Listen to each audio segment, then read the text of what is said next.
Good afternoon to all of you. 안녕하세요. So can somebody change the slides, please? Thank you. So I'll be talking about the emerging role of CIOs.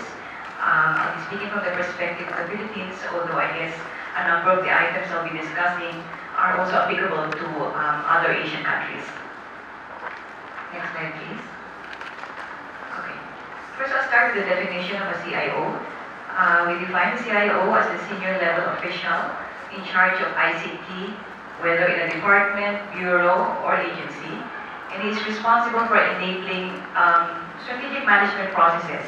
In other words, making sure that the objectives of the organization are met through the development, deployment, and maintenance of the organization's ICT programs, systems, procedures, and applications. So you can see here that it's important that the CIO is at a senior level official so that he can be able to influence the decision-making process of the organization in making sure that ICT is effectively used to pursue the objectives of the organization. Okay, so what are the roles of a CIO? We see the CIO as a combination of several things. He is a transformational leader, a business strategist, a manager, and naturally a technical and administrative person. So he participates in the strategic planning and decision-making process of the agency.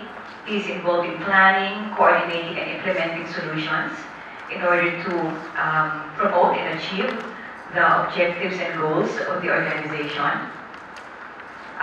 Being a technical person, he will also be expected to identify technology and information systems requirements of the agency, as well as to oversee the actual development of the enterprise architecture or the technology architecture plan of the agency.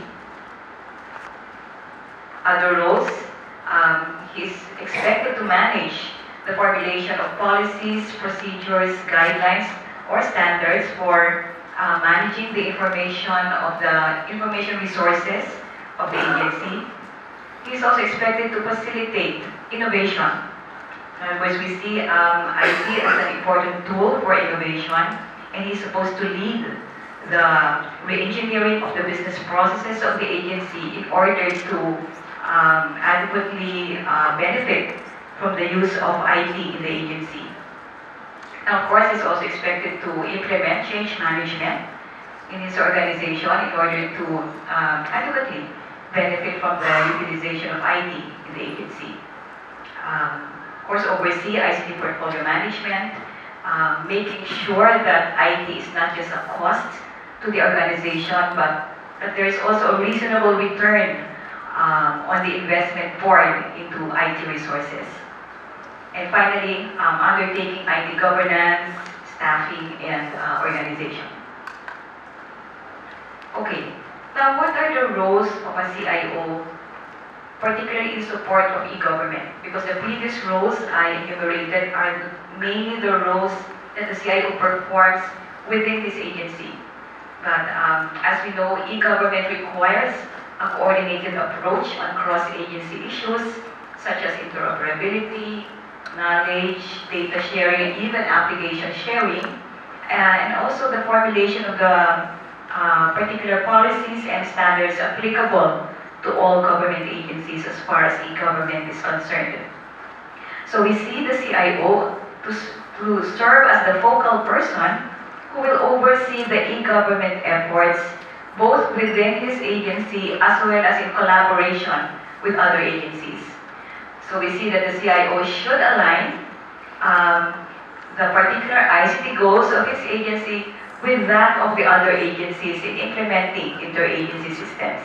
In other words, the CIO should not just push or implement e-government initiatives on his own, independent of what the other agencies are doing. In order to be able to effectively implement e-government, and we're talking here of a government-wide e-government, it's important that the CIO should be able to align his projects with those of the projects of other agencies. And finally, we see the need for the CIOs to push for government-wide ICT initiatives. So like for example, in the case of the Philippines, some of these government-wide initiatives that we are thinking of are setting up government data center, coming up with common application systems across government that which will reduce the redundancy, the duplication of efforts as far as applications development is concerned. Perhaps coming up with a unified identification system, which we still don't have in the Philippines. In other words, all those important initiatives that have to be pushed in order to strategically and effectively implement e-government in nationwide. I think that's my last slide. Thank you very much for your attention.